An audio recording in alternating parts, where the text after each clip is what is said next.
wanted to get right into it since you're at a blockchain and crypto conference. Ask you both kind of what brought you to thinking about financial technology and crypto. You both came up through state and local politics and government.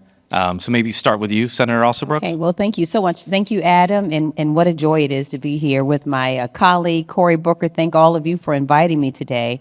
When you ask how I got here, many of you are probably aware, similar to Senator Booker, I served as an executive in my county prior to coming to the Senate, which means I believe I understand so clearly the needs and desires of everyday hardworking people. I personally grew up in a family where my mother was a receptionist for her entire career. My father was a car salesman. And so for me, the concept of economic opportunity and having opportunity to develop wealth and to pass that wealth on to your children is my top priority. It was the case as an executive, and I have brought that with me in a really intense way here in the Senate.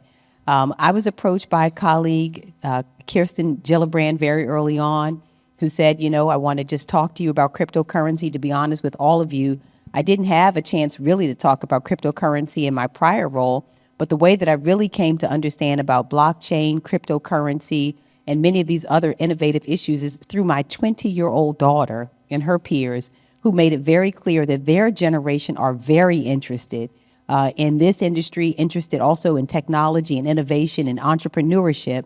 And it is my desire to ensure that they have every opportunity possible to become wealthy, to grow that wealth, to be able to be markets.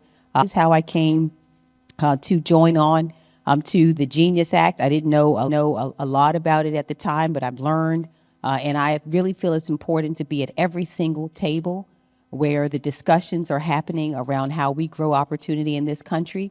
And it's been so far a really interesting experience, but we were successful. It wasn't easy, but we are continuing to work, and that's why I'm there. Awesome. Senator Booker? Well, first of all, I just want to be a little bit of the senator's hype man. You all, this is an extraordinary space that's rapidly moving. I've got over a decade in the Senate, and I've seen the industry really come forward.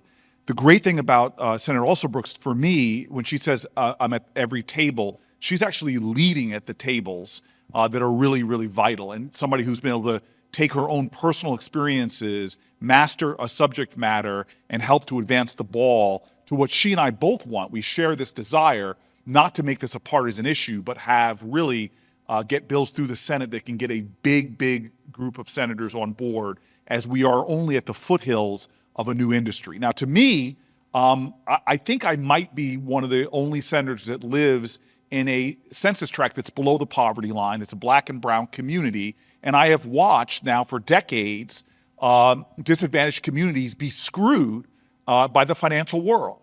You could walk with me around my neighborhood and I could show you check cashing places, payday lenders, rapid refunds, all taking advantage of low-income working people. I have a big immigrant community. When they're trying to send money back home, they're paying outrageous rates. My father, who grew up poor in the South, he would get mad at me right now and say, "Don't tell those people I was poor. Tell them the truth. I was just P.O. I couldn't afford the other two letters."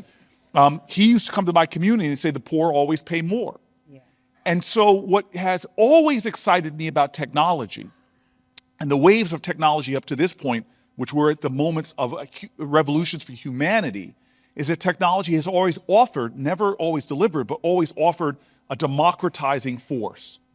And we are now more and more seeing a nation in which working people, more than 50% of Americans now, live in a constant state of economic anxiety and worry because the economy is not working for them. And so this space for Angela and I, Senator Alsobrooks and I, this should have surprised you, but hopefully it's being normalized now. You literally just had Horsford, Alsobrooks, and myself come up. The thing that should have been surprising, because 15 years ago you never would have seen this, 3 black people in positions where there used to not be black people who've all decided. We had an impromptu meeting of the Senate Black Caucus yesterday at a crypto meeting. The 4 Democratic black senators pulled off to the side to talk about another issue, but we were all present because the banking industry in so many ways, and the CRA regulation was as a result of that, has been screwing African Americans in general as well. So we see all of you, we see this industry full of possibility to have a democratizing force in our nation to create and expand opportunity for more Americans and deal with the unfinished business of our economy to make it work for everybody. And you know what, Adam, can I just add on something to what Senator Booker said? I think I say it this way. He said it even better. But I am new to the Senate. I have come to a place, and I think I bring, as I've explained to you, a completely different view of how people feel about the way they've been represented. And one of my observations right off, and I think Senator Booker would agree with this, and I've said this to my friends, even in our party, is that it is my feeling now that we love poor people, but we just obviously don't know very many of them. Because if we did, I feel that we would be making completely different decisions about the pathways that are necessary for them to really be able to chase after the American dream. And I think that is what Senator Booker is essentially saying. And so we are determined that we are going to be at every single table and a part of every single discussion that will allow the people that we have represented and lived with and lived like to really be able to gain access to wealth and opportunity in this country. Great comments. I want to drill down on that a little bit more. I worked in the House side for 20 years for a very progressive member of Congress, and I was always surprised that blockchain and crypto wasn't embraced by the progressive world, given that it allows you to effectively circumvent many of these, Wall Street boogeymen that we've so persecuted for so long about preventing access. Where do you see this with the progressives? Obviously, the Black Caucus, I think we see inroads being made there, Hispanic Caucus. But where do you see this now when it comes to the more progressive members in terms of being just open to blockchain, being open to crypto? And also, what do you see as the biggest barriers that we as an industry need to really overcome to have those real discussions? Well, see, one of the things I'd say when you say how do they see it, well, first of all, let me just talk about the people. I think what this industry has a great opportunity to do is to communicate with those communities for yourself. That's what I think. I think that when they understand it, we hear so many of the terms, it's confusing for a lot of people, but when they come to understand what this is really about, the opportunities it opens up, the senator used the word democratizing. And when we explain to them how this opens up markets, allows them to more quickly and cheaply do business with each other, to be able to grow their businesses and to grow the economy, I think that they will lean in and understand that this is quite beneficial after we make it safe. What we want to do now is to make it safe for more and more people to participate. That's what I'm interested in, is really creating the guardrails. We don't want people to be ripped off. There are a lot of people who are concerned about scams and about being taken advantage of.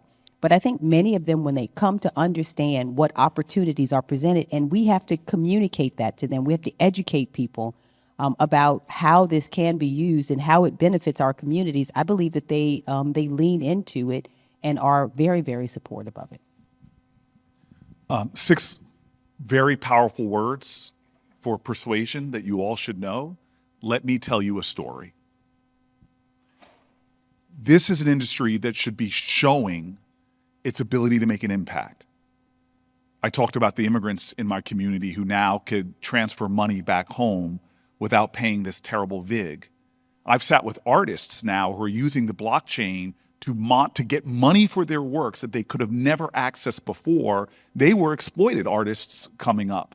I could give you story after story after story. We need to elevate and celebrate the possibilities that are going on here. The second thing I want to say about the progressive world, there are a lot of people in my caucus who have voted different than me on these issues. And the stories that they're telling are born from the painful exploitation of the financial industry in the past. Devastating stories they're telling about how lives have been destroyed. And they're very concerned about that. What Senator Alsobrooks has helped to lead is pulling together a dozen of us, the dynamic dozen, or whatever alliteration I could find, of us who said, you know what, these are legitimate concerns: consumer protection, bankruptcy protection, corruption in government, I mean, we might think about dropping a Cory coin at the end of this, but corruption in government, I could go through all of the legitimate concerns that people on the left have. And so that's why what my colleague has helped to lead is putting forward our key principles that the Democratic Party should have. That, as I talk to my friends in industry and my innovators in this space, they're not outrageous.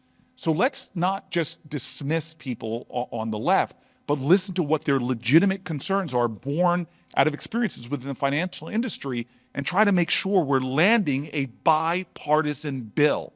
And the great thing that people in this room and others can do is to not make this a partisan issue, but really work hard in bringing together that kind of consensus so that we can actually begin to embrace the future.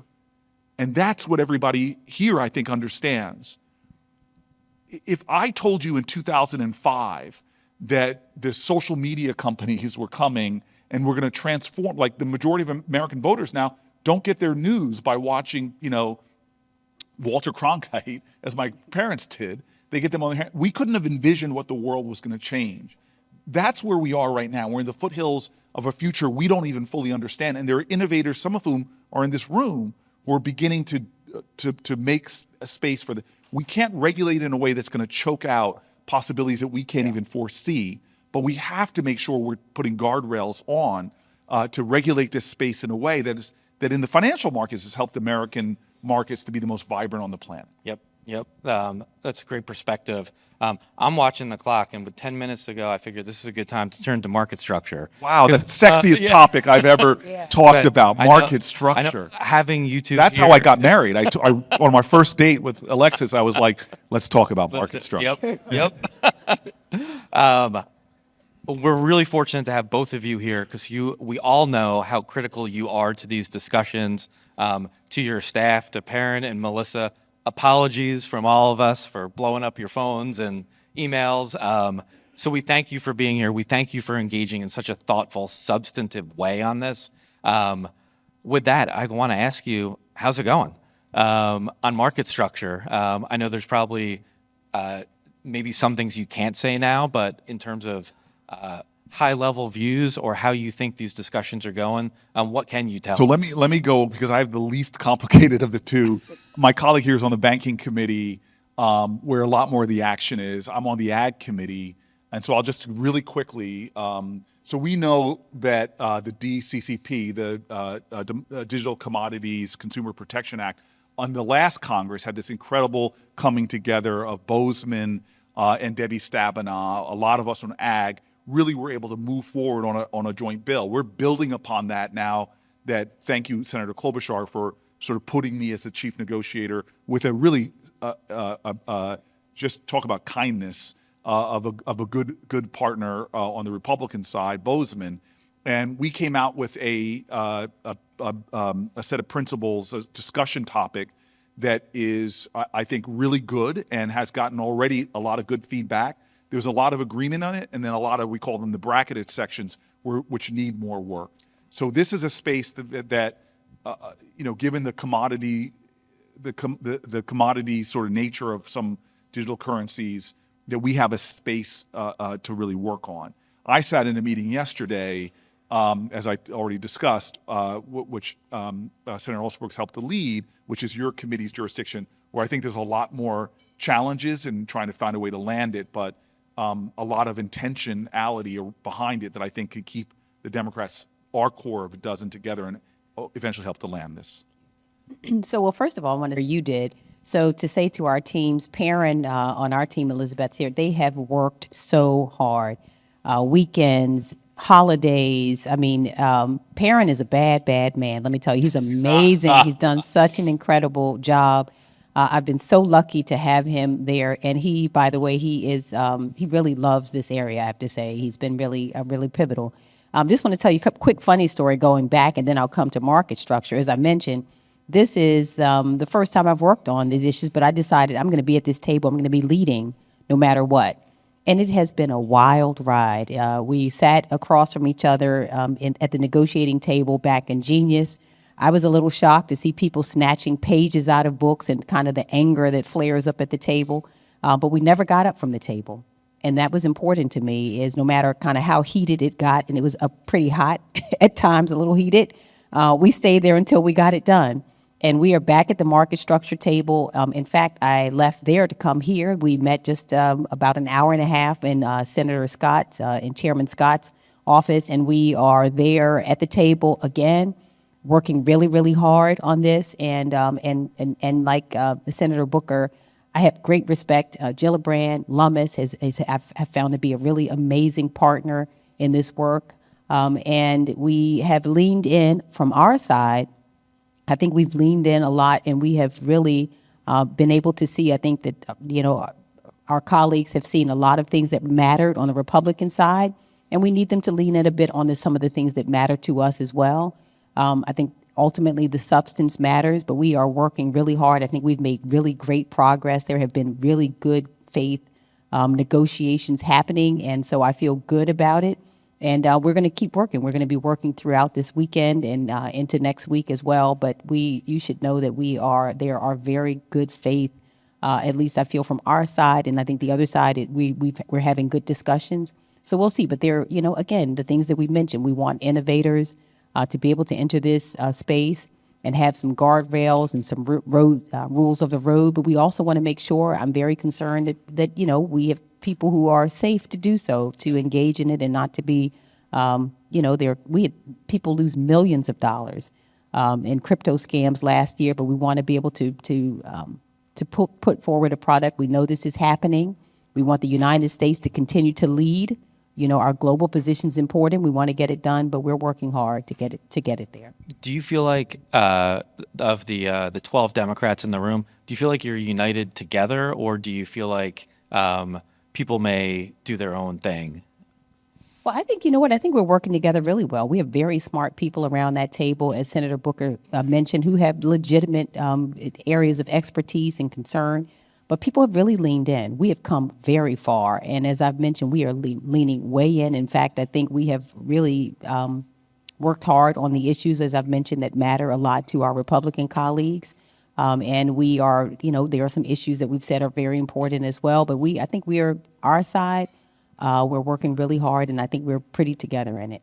Got it. Very together. One question I have to ask, and several came up to me and asked if I could ask you a question about DeFi and kind of how you're thinking about it. The themes of financial inclusion come to mind, also the themes of regulation. How do you apply regulation? And there's a balance here. There's a balance for any new technology, but allowing the technology to be used as a tool to reach new consumers, but also protecting those consumers. What can you say about DeFi and maybe how you're thinking about it? Well, I don't know that I will elaborate so much as you've said, though. We want to make sure that it is safe and fair, is what I'll say about it. And we have people at the table who are leaning more on that issue. My issue has been consumer protection, has been one of the issues that I've been really dogmatic about. I've been working also to make sure we're protecting community banks and some other things. But yeah, I don't know that I could go way into DeFi here. You, anything on DeFi? Yeah, I mean, look, first of all, I love the days about 10 years ago or so where DeFi was what we called the senior senator from California. Oh, that was DeFi. I got to get some dad jokes in. Thank you very much. Thank you very much. I'm here all week. Yes. Look, what we share a commitment to is this space of innovators. People who are writing extraordinary code that has the potential to transform my frustrations with our capitalist system right now, where I think we're moving away from capitalism by these large centralized banks that have so much power, so much control. This idea that with fintech and all these sort of innovative platforms that give people in my community, my neighborhood, a chance to access capital, a chance to make investments, a chance to expand. We have got to protect that. And what I love, even at our conversation yesterday, to hear Democrats say, we can't criminalize people who write code, for crying out loud, that makes me really happy. So there is a very big focus on protecting sort of the DeFi space because of we know we need to give the ability for innovators to thrive. There is also a legitimate concern, as I've sat in a skiff, that we cannot ignore that we have a very dark side of human intention that is out there doing horrific things. And that we've got to find ways, whether it's mixers and tumblers, to try to stop bad people from doing bad things. And that's the balance here. And we have hard lines on the people that want to protect innovators and possibilities, but also very common sense things we could be doing to protect for those things that people are really concerned about. And by the way, I keep making this a spectrum of the left to the right. There's some very loud voices on the banking committee in the Republican space who have some very big concerns about national security and more. This is a balancing act, and there should be no absolutists in this room. There should be people that are trying to be very pragmatic in how do we seize the opportunities and do something to empower us to stop some of the darker, more dangerous things to humanity that I think are indeed legitimate concerns of some of my colleagues on both sides of the aisle. Yep, great perspective. I know we're winding down on time. I'm not going to ask you for a prediction. Don't want to put you guys on the on that, but I do want to. I've been involved with very few experiences like this, where there's been so many people involved in negotiations, but also so much promise. So I just want to tell you, I think the two of us are bullish that this is going to get done and landed right. That's awesome. I just want to preempt that, but go ahead with your third. What I was going to ask is, I mean, you've been in the Senate for a long time. You're newer to it. How often, I wanted to end on this note, which I think is a real positive note. How often have you seen things like this happen, long, protracted, bipartisan negotiations in the Senate amongst Democrats and Republicans? I think Cory could probably answer. I mean, I just got there, so I don't know that I've seen it, but it has been a really positive experience. This is why we're here, to tackle some of the most challenging issues of our time. One that I believe this issue is exciting because it will live beyond so many of us. And it is exciting to me to be at the table, to be at the ground for something that I see will do exactly what I came to the Senate to do, to open up opportunity, to create wealth for more people, to give all of our kids the opportunity to chase the American dream. That's why I'm here, doing it with people that don't necessarily see every issue the same way I do. So what? My daughter said to me when I came in, you know, this is great for you to go to a place where people don't always see every issue the way you do. You're lucky to hear why they do, and we know that, you know, this is why we're here, is to tackle the tough issues. And this one is one where I have certainly seen it working in a way that I hope the American public expects. We're sitting across from each other. We're working as hard as we can, and we're going to, as Cory has said, we are here because we want to get something done, and we don't waste our time sitting at these tables. We expect to get things done. We understand that, and that's why I'm there. So I look around this room, and we are all our ancestors' wildest dreams. And there are people here that are Asian American, Indian American, Latinos, Black folks, Europeans. One thing we have in common is we're all Americans. There's this chaplain during the Civil War from the Union Army who asked a really profound question. He said, "Are we a nation or have we a government?" I think we're still a nation. I think regardless of your politics here, we are special. We have a calling amidst humanity. And the two generations before me, the greatest generation and my parents' generation, answered that call. They did humanity-changing things, whether it's beating the Nazis or going to the moon. We're up now. Gen Xers, millennials, Gen Z, what are we going to do to shape humanity? Well, the first thing we have to do in our own nation, in our own house, is redeem the dream. Because most Americans now do not believe the American dream. My parents' generation, when my grandparents gave birth to that generation, 90% of them did better than their parents. Now we have stagnated. If you're born in the 80s, then only 50% do better than their parents. If you're Gen Z, it's going to be even less unless we do something to change that. This is the moment. We are on the precipice of a new era of humanity, and there's a global race going on to define it. I think we have something special, that we have a nation that is showing that this country, which broke with the course of human events, and dedicated itself to this grand proposition that people that are not united by religion or race, or because we all pray this, whatever, but we can put virtue first. This idea that we can show what prosperity and possibility look like. We're in that space right now in this room. And it's not just about avarice and some folks getting wealthy and getting rich. It's about showing that we can organize ourselves in a way where we show humanity what's possible. That's what's at stake here. And so I am dedicated to that idea. But more of us have to get back to redeeming the dream and then showing what's possible. Because if we don't get there, people who don't share our common values, who don't share our common ideals might get there before us. And that, I think, could be a very dangerous thing. The last thing I'll say is this. There was a speech on the Senate floor today, which every senator has to do, called their maiden speech. And my colleague from New Jersey, the first ever Korean American, again, were all of our ancestors' wildest dreams. His parents were, during the Korean War, got out and came here. He pointed to the words above the presiding officer, which are e pluribus unum. And he said, from the many one, there's a verb lacking there. And he went back to say, where's this phrase that's a hallmark of our country, out of the many, where's it come from? And he found it in Cicero, that it originally comes from Cicero. And what was the verb? How do you go from the many to the one that he talked about? It's the same ideal that was talked about in our founding documents, where our declaration ends with, we must mutually pledge to each other our lives, our fortunes, and our sacred honor. The Cicero, how do you make it work, was what he said was this concept of love. God, if there's patriotism in this room, then get rid of the rank partisanship. If there's patriotism in this room, get rid of this idea that I'm going to get better by making sure I crush your dreams. This is a moment where we have to begin to think collectively. How do we bring people together, Democrats, Republicans, Americans, to make sure that we're not just to have some government in Washington, but that we are a nation that still, in our generation, does things that others think are impossible. Thank you, Senator, and thank you for giving us that broader perspective.